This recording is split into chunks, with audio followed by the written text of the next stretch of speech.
afternoon, everybody. My name is Donna Feazell, and I'm your host of Afternoon Drive Home on IC Radio in the town of Geraldine, Alabama. We're your source for news and entertainment. You can also find us on television, channel 182 on Charter Communications, and that's on the North Alabama end of it, but worldwide, you can watch us on Abundance TV, which is found on Roku, Apple TV, and Amazon Fire. We're going to make candles today.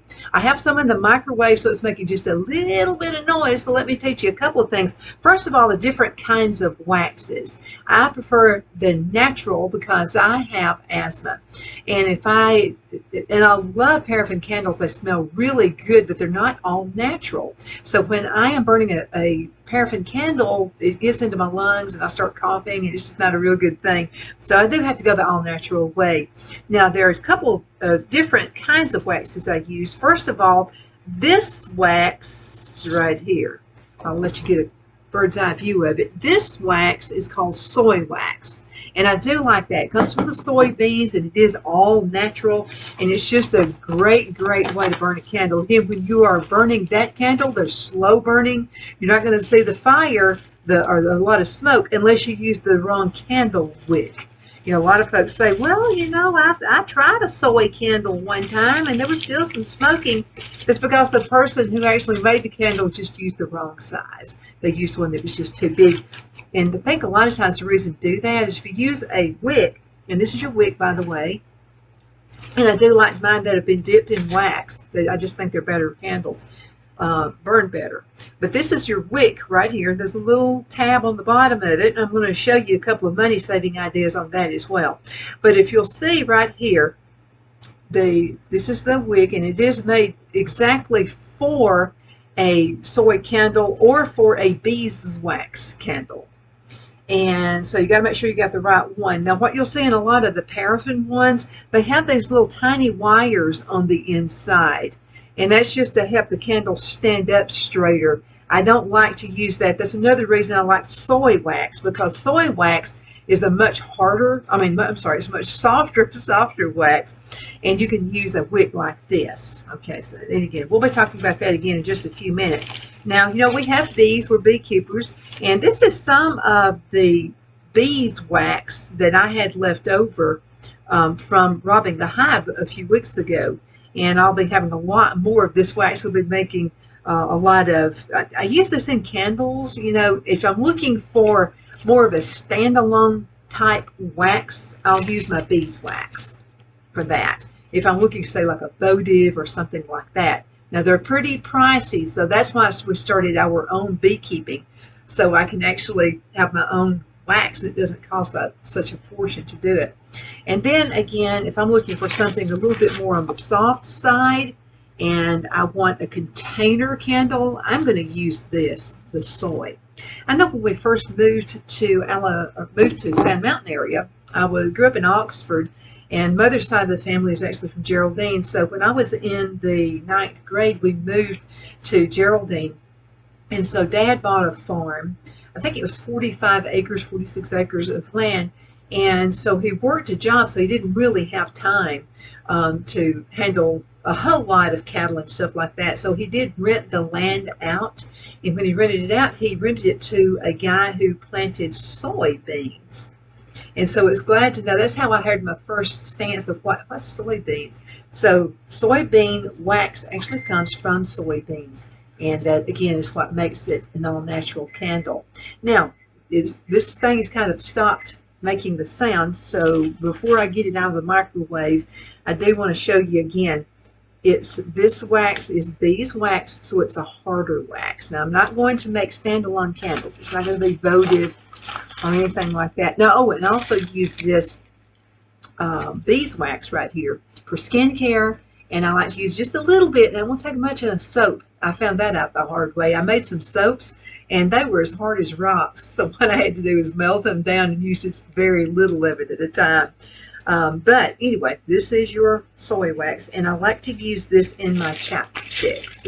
My chapsticks are all natural too. Everything I do is all natural. I like it that way. Okay, let's go ahead and put this out of the way. And I like to keep mine in a bag. My waxes in a bag. I just probably doesn't matter, but to me it does. I just feel like they stay fresher that way. So here we go. Let's go ahead and put this over here to the side. And also, let me go ahead and get the soy wax out of, there we go. This is exactly what I want. Now, I put this on for like 4 minutes in the microwave. And do use a, do make sure you use the muffin, okay? Because if not, it's going to be kind of hot. And I don't think you're going to like that. Okay, now what I'm looking for also is something to stir it with. And I'm going to just use this right here. It's just a little popsicle stick. And you'll notice there's a little hole in it. And I'm going to explain that to you again in just a few minutes. Now we're going to use the little tin candles. I like these especially for Christmas presents. Or if you're going to mail a present to somebody, you don't have to worry about glass breaking. And also, because of shipping charges, shipping is a lot higher than it used to be. These are much more lightweight, so you don't have to pay as much for shipping when you use these. I'm going to not put any dye. You can put dye colors and have really pretty, gorgeous candles, and I do that a lot, but since I'm using the travel tin, I don't really think it makes that much of a difference. Now, if you're using a glass container, and I'll show you this on another show, if you're going to use a glass container, you can make some really pretty ones and let the wax be super hot and let it splash the different colors, and kind of like, they're just really pretty that way. Okay, now I've melted some wax, and what I'm going to do is put some more wax into this because I want to cool it off a bit. And again, let's get to my little stick. Now you can use a paint stick, you know, just whatever you want to use. And I'm going to let that cool it off just a bit, okay, because I'll be melting some more wax too in just a minute. Let's go ahead and put it right there. I think that'll be a good spot. Now, I'm going to show you a couple different things. Okay, first of all, we're saving money, okay? And when you start a business, of any kind of business, I know a lot of my crafting friends, they'll go out and not paying attention to how much something costs, or can I reuse it, can I repurpose it? And yes, you can. You can see this wig is just going to be too tall for this. I got an idea. So this is what we're going to do. We're going to cut this off just a little bit. Then I'm going to show you how to save a little bit more money. Okay, now I don't need it going all the way up to the top of this right here, because I'm going to put a lid on it and it's just going to bend it down. So what I'm going to do is cut this wick to about right here. And by the way, these are 4-ounce containers. You can get any kind of container that you want. And I wanted to explain to you about the melting down process with wicks. And by the way, I'm going to go ahead and cut this down. I'm going to make a couple more wicks out of it. Let's just cut it in half. It doesn't hurt anything. There we go. I'm going to cut that thing in half. And I'm just using one of my little, what I use for it. And the reason I like to use this instead of a pair of scissors, I want this to be kind of frayed at the ends. And you'll see why in just a minute. And now this is my wire cutter, and it's so funny how this cuts wire much better than it cuts a wig. Okay, now I want this to be frayed down at the end, and I'm going to show you why in just a couple of minutes. But first, I'm going to show you a couple of ways that you can either use these little tabs, which is good, but you know something, I don't use them, and I'm going to tell you why. I use them just for demonstration purposes, especially if I'm giving some kind of a class. And I do teach classes, by the way. This is also a little holder that you can set, and I'll show you how to use that in just a minute. And I'm also going to show you how to use other things. Okay, now these little tabs, they're less messy, they say, but now I've made thousands of candles, so they're not that messy to me. And I'll go ahead and take, this is a little sticky side, so I'm going to take this part off. And that'll go into the trash. And let's go ahead and get my little wick right here, and I'm going to put it right here. See how I'm putting this on the top? I'm putting it on the sticky side. Okay. Now I'm going to take the other sticky side, and I'm going to teach you a lesson at the same time to make sure that that's good and straight. And it is. Okay, so let's go ahead and take the other sticky side. Now, a lot of folks say, you know, I buy candles and they're kind of lopsided when they burn. In other words, it's not, the wick has not been put exactly in the middle. It needs to be in the middle. Okay, so if someone has made your candle, and a lot of manufacturing companies do this, I don't pay attention. They just like, you know, throw it in and there you go. So you can see that wick is in there. It's not going to go anywhere. And so if you're in a really big hurry and you don't have time to wait on the next step, this is a good way to do it. Now, here's another thing. I don't know if you can see, but see, there's just a little bit. A lot of folks say, well, it doesn't burn in the middle. It goes lopsided when it's burning. I don't feel like I'm getting all of the wax. I'm going to give you a couple solutions on that. And then another reason it doesn't burn all the way down to the bottom is when you use these little tabs, which is why I don't use them. See, there's a little thickness to that tab.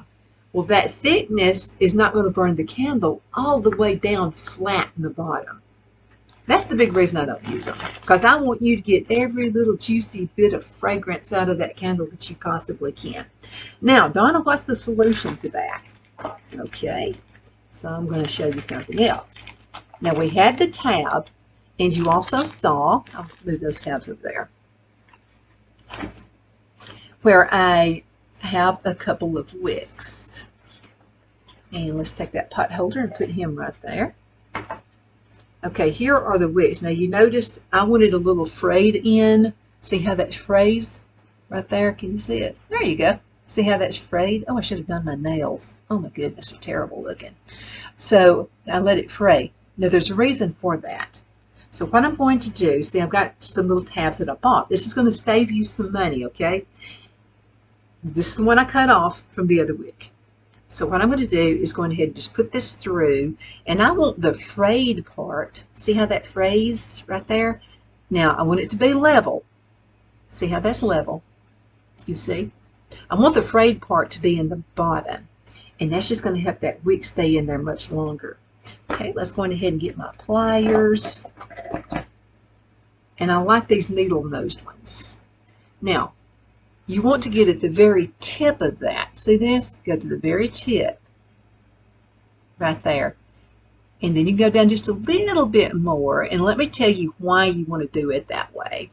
It's going to keep the wick tab flat. Now, if I were to go right down here at the very bottom, I'm not going to do it because I don't want to waste it. I'm just going to show you. If I were to go down here at the very bottom, right here, with my pliers, the very bottom, if I do that, it's going to create a curve right here in that wick. And what's going to happen is as you're melting that candle down, it's not going to sit flat. And we don't want that to happen. Okay, because again, you want your customers, or if you're making them for yourself, you're making them for Christmas presents, birthday presents, or whatever, you want everybody to get just the best, luscious fragrance that they possibly can. Now, I've got the melted wax. Let's get my little holder here, and see how that's melted. No fragrance in it yet. Okay, so I'm going to show you something. I don't want to put the fragrance in it yet. I want it to melt down. I want it to kind of cool off a little bit. But what I'm going to do is dip a little bit of that and put it into this candle. Okay, can you see? See, it's starting to move around, so let me go ahead. I can show you after it hardens.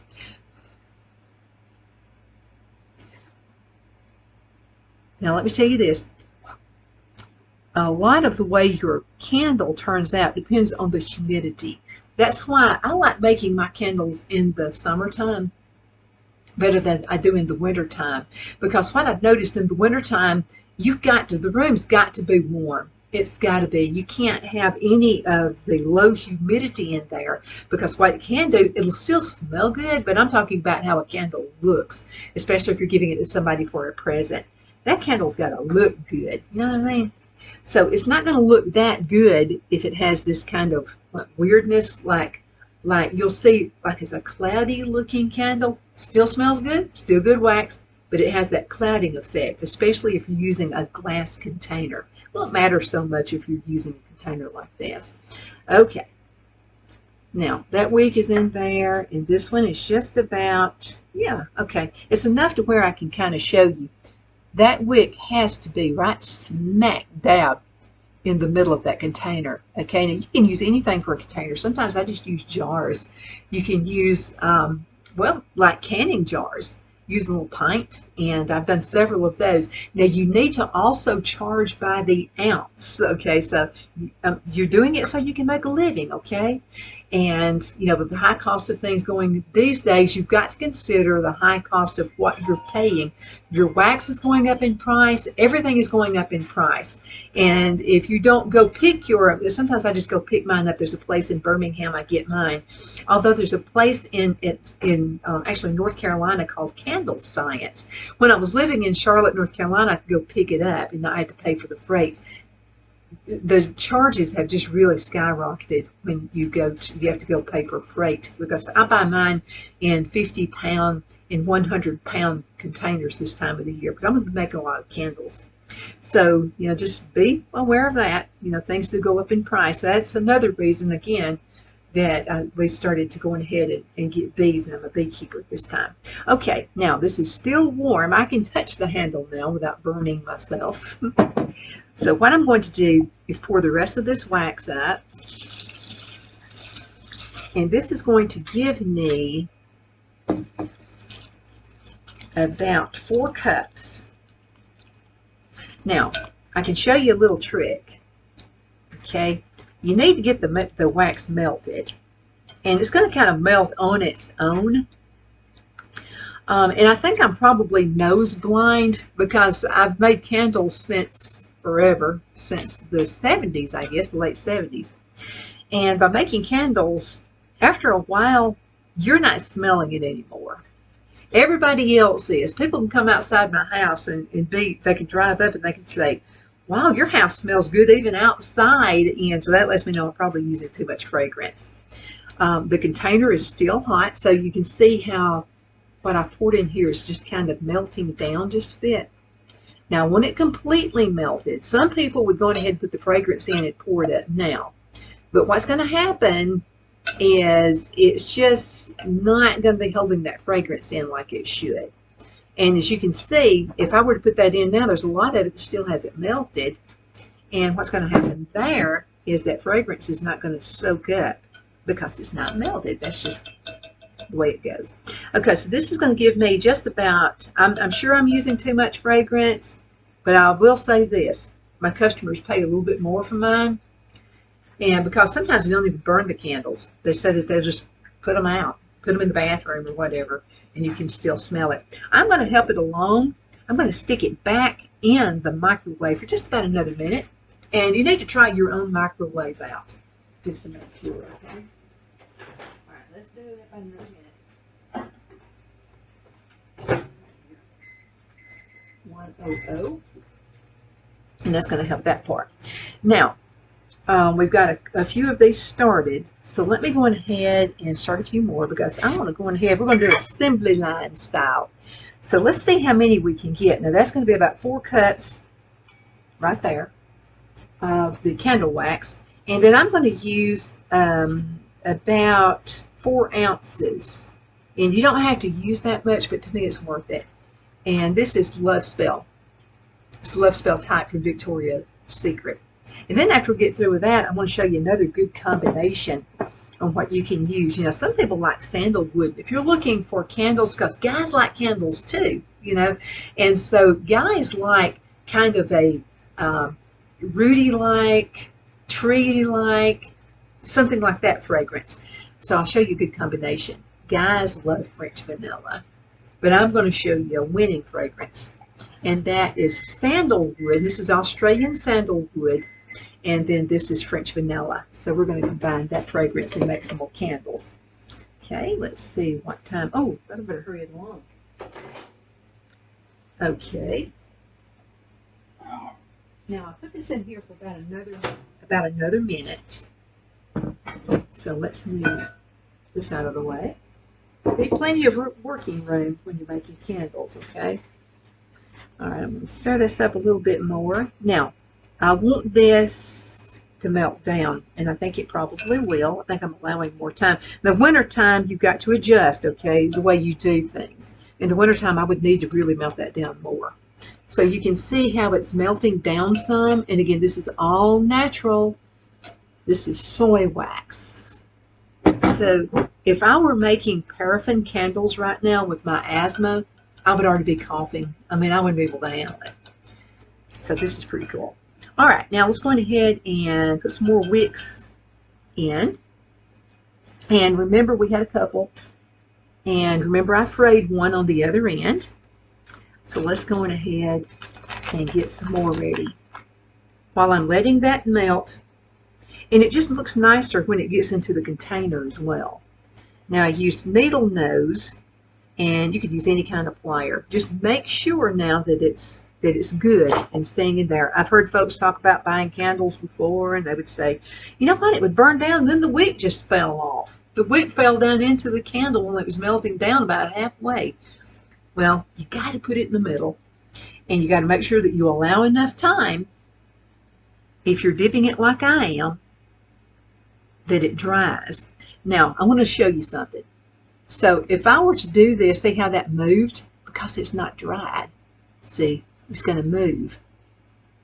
I want this thing to be totally dried, because when I pour up these candles, I want the extra assurance that that wick is not going anywhere. Okay, and again, I'm going to cut a couple more. After you do a few of these, you'll kind of, you won't have to have a measuring stick. Do a few thousand. I promise you, you won't have to. Now, I could use scissors like I said before, but I prefer using this because I want it to be frayed. See how that frayed part is right there again? And I'm going to cut this one in half. So what I'm getting per wick, and I'm using a 4-ounce container. So what I'm getting, let's get another one of these ready. Again, it's a 4-ounce container. So what I'm getting is 3 to 1. I'm not throwing the wicks away. And there we go. I'm just dipping it and I'm sticking it in there. Okay, here's the one I just did. See, it's already dried. And again, it's got to be bullseye right there in the middle. Now, when I first started making candles years and years and years ago, I would get a little measuring stick. And I would put it, I'd mark it, I'd get a crayon or something. Crayons are good to use because they're wax too. But you're not like, you can melt down crayons, by the way, and make some pretty candles. But remember that little bit paraffin. So if you have asthma, you have a hard time breathing it in. Or somebody who's on an oxygen tank like that, this is going to be a great way that they could smell some nice candles. So I would measure it. And so what I would do is put a little dot right smack down in the middle, so that I would know exactly where to put that wick. Again, after years and years and years of experience doing this, you can just eyeball it and make it work. Now, I could go on ahead and melt this down some more, this wax. I don't want to do that because let's pretend I have an event coming up and I've got to make 500 candles for this event. I've got to do assembly line. Okay, and I got to get this thing working right. So if I melt it all the way down, there's just going to be more dry time that I've got to wait on. And I don't have time to wait. I got to get it rocking and rolling now. See how cloudy that looks? Again, if you melt it all the way down, you can see through it until it dries. But here I go. See this? I like that. I like the consistency of that. It's going to dry much faster. Again, because I'm on assembly line. I'm on an assembly line style. Okay, let's go on ahead and do a couple more. Then I'm going to add the fragrance. I want to add the fragrance when it looks like this. When it's got that cloudy, it's not dry yet. Okay, and so I want it to look like that. And let's grab another one. And remember that other wick. Again, I'm saving on some money. There is a place in Birmingham, I can't think of the name of it, but I think they're probably the only candle company. I think they're around Oxmoor Road. And so when I'm out of wax, I just go down there one day and pick it up. But they're not open on the weekends, which is kind of inconvenient.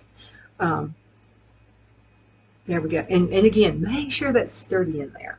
But that's where I usually go get mine. It's worth the drive, even with these crazy gas prices. It's still worth the drive to go down there and just get it. Okay, here we go. I've eyeballed it, and it's in there. See, this one is already, it's just a little bit. It hasn't done its thing yet. Okay, let's see what time it is, because you know how it is. I start talking with you, and I just forget I'm on planet Earth.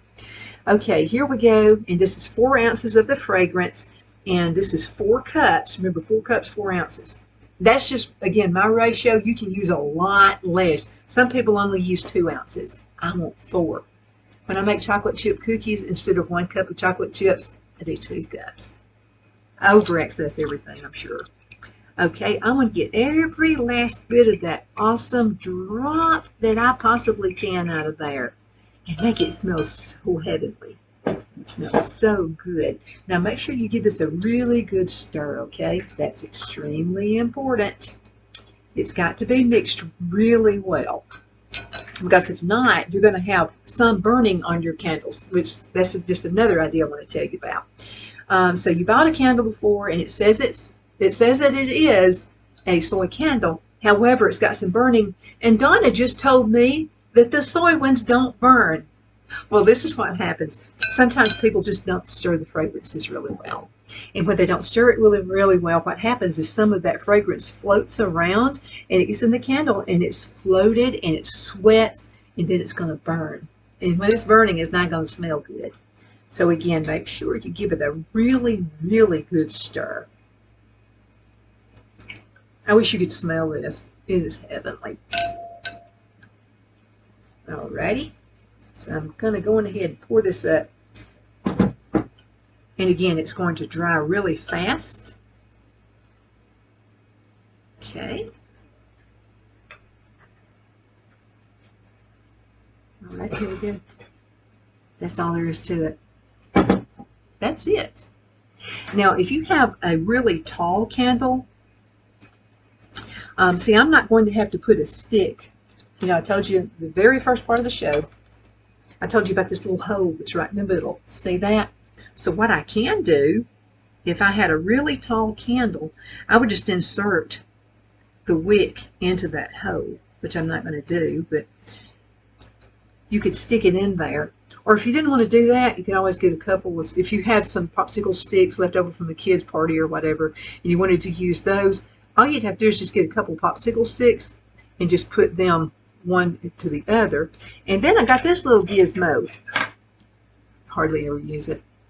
So all you'd have to do is just stick it in just like this. And what this does is it makes sure that that candle wick melts exactly right in the middle, right in the center, because it's extremely important. Okay. Now again, I am, you know, using a shorter container. You would have to use that if you had something that was just a little bit taller. You would really need to use something and have something like that in place.